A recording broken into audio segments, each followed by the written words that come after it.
it. I just can't help it. I just wanna talk to women about video games. It's probably a bad idea.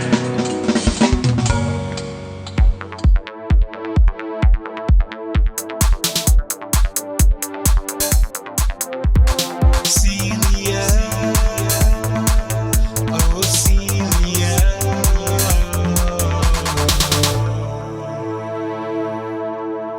So I'm here with Celia Schilling. Hi, How are you? I'm great. How are you? I'm so excited that you are willing to be on the show. It's a Thanksgiving week. It was harder to book guests, and I've been super sleepy. I was asleep an hour ago. Woke up, was like, gotta record. And you were so kind to take an open casting to be a guest on this show today. You just jumped right in, despite the fact that you're a big deal. You could just have your own show that people, maybe you already do have your own show. You certainly have fantastic Twitch streams and other ways of getting your word out there, because you are head of community and merch and engagement for Yacht Club Games, one of my favorite Yes, game developers. thank you. Yeah, I definitely do wear a lot of hats. If we're looking at the full title, overarching is head of marketing, but community PR, licensing, just basically anything and everything. So My I've goodness. it's always fun. I'm enjoying the break right now of Thanksgiving. Yeah, I'm so lucky you had the time off. Otherwise, you might not have been able to be here. And you've been playing the new Pokemon game, Pokemon Scarlet and Pokemon Violet, which I don't know if you heard. They literally just announced like half hour ago that the game sold 10 million copies in 3 days, which is astounding. Does that make sense to you as you've been playing it? Have you been thinking to yourself, this is a game that 10 million people are going to want to buy in 3 days? This is a game for a lot of different people. Or have you been feeling more like, oh, I'm not sure about this game. It seems a little rough around the edges. I'm not sure who it's for. Where have you been standing on So it so far? I feel like it's a little bit of column A and a little bit of column B. Mm. Hearing that it sold 10 million units in 3 days, yeah, it's Pokemon. Literally, you slap Pokemon on anything and it'll sell 10 million units. So I 100% believe that. As for rough around the edges, we can get into that in a minute, but I understand both sides of viewing it. Yeah, I'm not someone who has all the numbers of how fast Pokemon games sell off the top of my head, but I do think about it a fair amount working for Nintendo Force and whatnot. I think the last big game, Arceus, sold like 10 million, I think in like the first week, but it was a single SKU. So that makes it a little harder, but still 10 million in 3 days, my understanding is a Switch record. It's a Nintendo record, certainly a Pokemon record. It is like nothing we've ever seen before. So what do you get when you buy this game? What do you get for the money, $60 it costs to get it, and to be a part of this phenomena? What actually happens when you play it? Well, you get the pokey feels and you get some bugs. It's a grand old time. I actually got the game. I peer pressured myself into getting it because I saw on Twitter people are, exploiting bugs. And I was like, well, I want in on that because I want to see all the fun, fantastical, weird clipping or anything of the sort. So that's why I jumped in it. Oh my god. So I think just like you, I want the game more now that I know that it is Agent of Chaos. Like anything can apparently happen in this game, planned or unplanned. And the Mhm, stuff that's planned in it is also like wild and surprising, which mhm. is great. It pushes the Pokemon series to new places, but it also, you just suddenly become a giant on a bicycle, or a Pokemon seems to become a phallus in your crotch area, or someone else's crotch. I'm sorry, it's a different person's crotch, all the same Pokemon crotch, in a game that due to the fact that it sold so well, people are already guessing they're not going to bother patching it, because apparently this is what people like. So as someone who's involved in developing games, and Shovel Knight Dig, fantastic. I found one bug that I think got patched out, Mhm. where I shrunk and then grew back and then couldn't get out of a room. It was less of a bug and more of like a very unlikely to happen thing Mhm. that can happen in a game with a lot of random or procedural generation like Dig does. Dig just like masterclass craftsmanship. Fantastic game. Thank you. Pokemon Scarlet Violet, it's like we'll just let you fall through the floor. This character and so as a game developer, how do you feel about seeing a game that has been crafted Um, in this way suddenly like take off? Is it just fun to be a part of something that is a fun sort of shambly surprise, or is it a little bit like, hey, well, if we had um, bugs like this, we wouldn't be selling 10 million? Is there any piece of that in it for you? so for it, it's I guess like from marketing perspective, because it's a lot of that too. Mm, So like with Pokemon, like I said earlier, it is a franchise that we have grown up with. So mm, like I believe 10 million units because it's not just a bunch of 10-year-old kids asking their parents for this game. It's a bunch of 30 something kicking down the kids in the line to get the Pokemon game. May or may not have been one of those people. But mm, like it's a generation, it's a couple generations of Pokemon. mm, With that said, I feel like regardless, it would sell whether it was a dumpster fire or like a little bit buggy mess or perfect. It's the same. mm, Whereas like other companies, since they don't have that standing emotional response to the franchise, I feel like if any other game had that wasn't as big as Pokemon, I feel like probably not 10 million units. Um, yeah. only 9 though, so it's fine. No, I'm kidding. Well, you So might be right. I was just looking at the numbers that Roblox does, and Roblox, I don't know if you've played that, but I have a 7-year-old. He's never uh-huh. played it. He wants it badly. My understanding is the way the game works is kids play it, but kids create content in it. And what you end up enjoying about it is seeing what other people made more so than what the developers made, which is pretty clever for the developers, I suppose. It made $2.2 billion this year, and it is even more buggy. So Mhm. I keep coming back to like, what do you need to make your game these days? What is the standard now? Because it's no longer just like photorealistic, perfect recreation of life. Those games do okay. New God of War sold 5 million in a week. It's not bad. New Pokemon literally falls apart, and it's 10 million in 3 days. So I wonder if it's sparked any of that stuff, or now I'm feeling guilty. Am I making you think about work stuff instead of just talking about playing Pokemon? If you'd rather just talk about how you like the Pokemon game, feel free to take in that direction. Nah, But it's totally fine. No, it's definitely one of those things where it's kind of like the same thing for movies. For example, mm, that's a comparable franchise. There's movies that are completely polished and like, they have the biggest super effects budget and like it's like super wild and crazy and like they do okay. And then like a movie filmed out of someone's garage will like mm, get like, 20 million views or whatever. And it's like, oh, that outweighed it. There is no standard because if you look at video games and in general, it's an art and it's like, well, how do you gauge art? And you can base it on game mechanics. Is it fun? But to certain other people, bugs might be fun, or like there might mm. be a different genre. So it's really hard to figure out the science on this. Sometimes I feel like you're just throwing spaghetti at a wall and some things stick, some things don't. Yeah. I don't know. That makes perfect sense. Yeah. I've thought a lot this year about how there are certain games that without big marketing money, but with really like heartfelt, honest of the people marketing, like the kind you do, might I add. Still Thank you. love your Shovel Knight. It was, you could buy dirt for April Fools. Was that the joke this year? Or was Oh, it? it was just thank you for remembering. I will never let that joke die. Yeah, it's just dirt. It's one ingredient, great taste. It was just dirt you could buy as a cereal or a lunch or a dinner. You can eat just dirt anytime. It's amazing to me that you are probably 15 years, 20 years younger than a Saturday Night Live skit where they ate rocks. And it was like, I loved that joke as I was a kid. They just eat Mhm. a natural cereal called Quarry, but it's just pebbles. And then Oh my God. you did like the same joke I grew up with loving, not having, even known about the Saturday Night Live skit. It's like a No. cosmic coincidence of goodness. It just came together for me.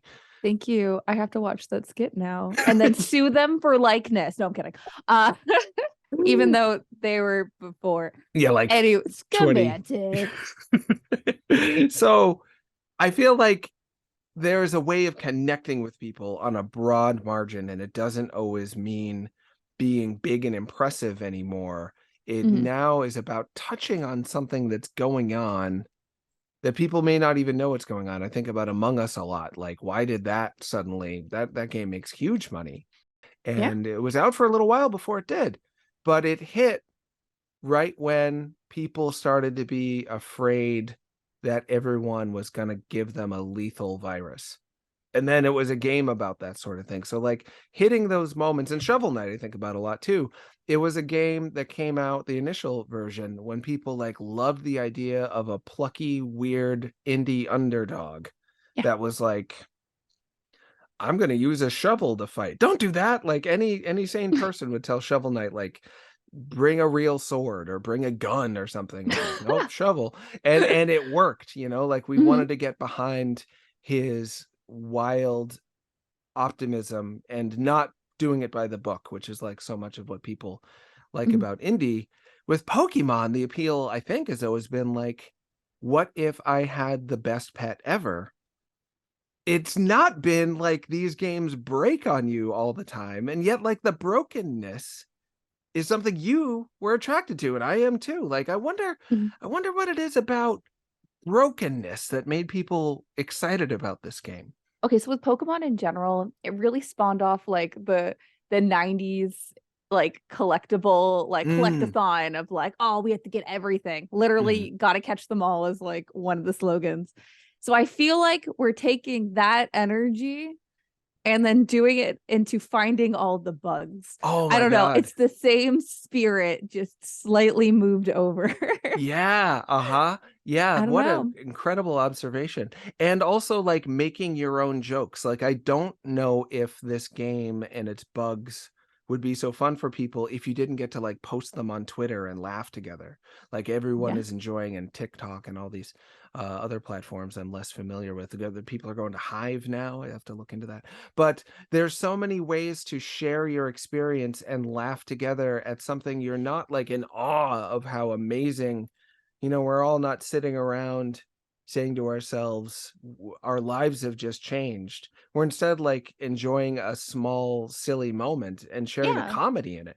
It's also really streamable because I know a lot of like my streamer friends have been like going bug hunting with their followers. So it's not even just posting, like they're reacting live to it too.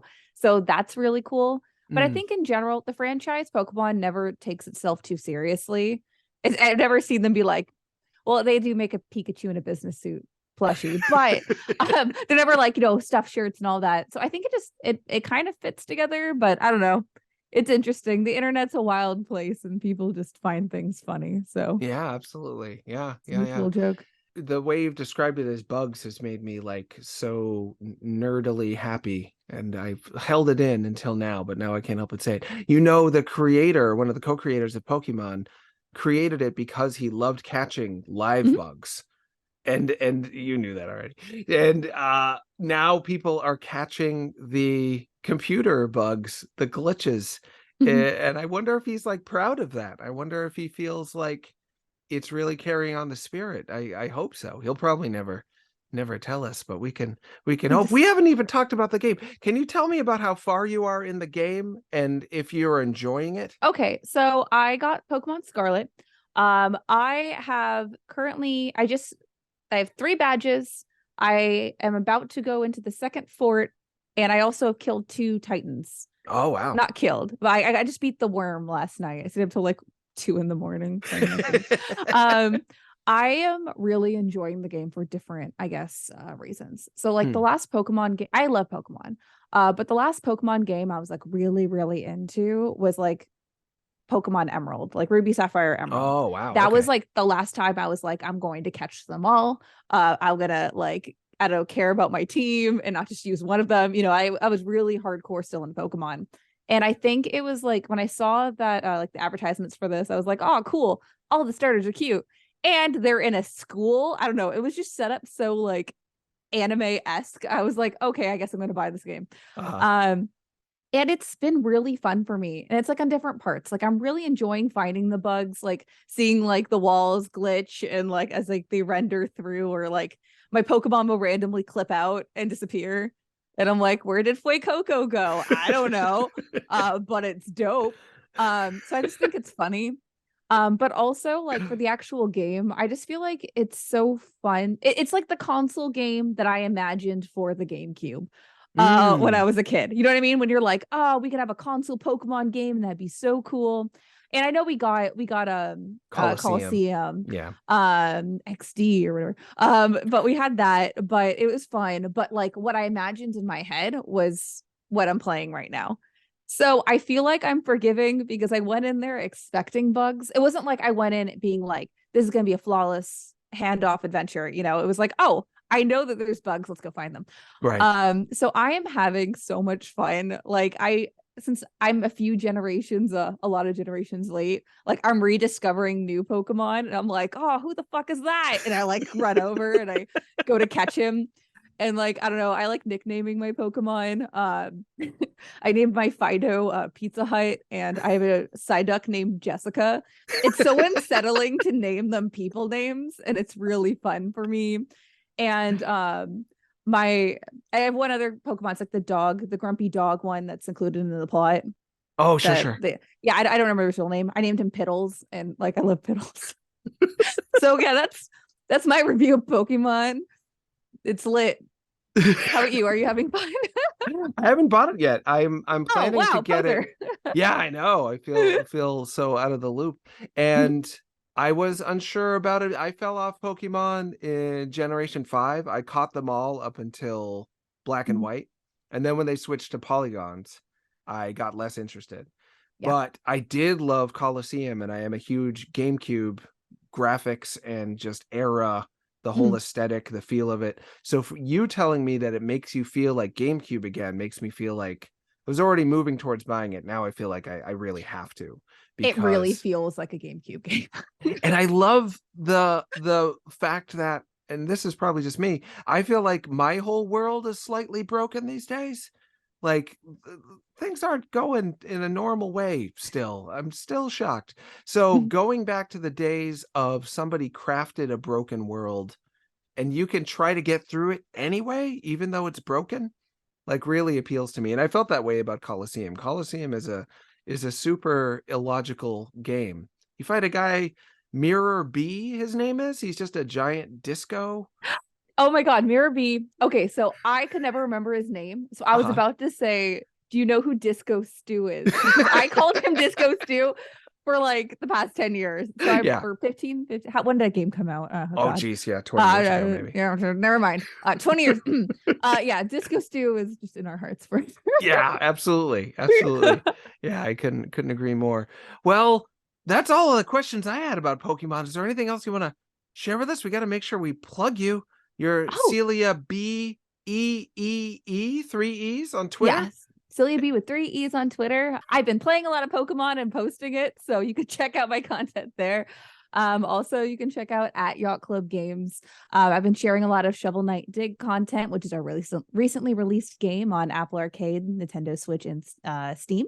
So that's something fun right there. And keep an eye out on all platforms for our sales. Sales are going on right now, and we've been given some That's really right. fun discounts for our classic games. Like So 50% off some of those games. yeah, Treasure Trove is 48% off.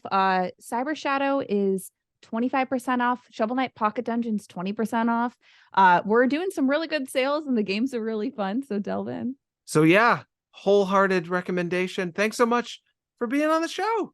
Yeah, thank you for having me. It was a blast. See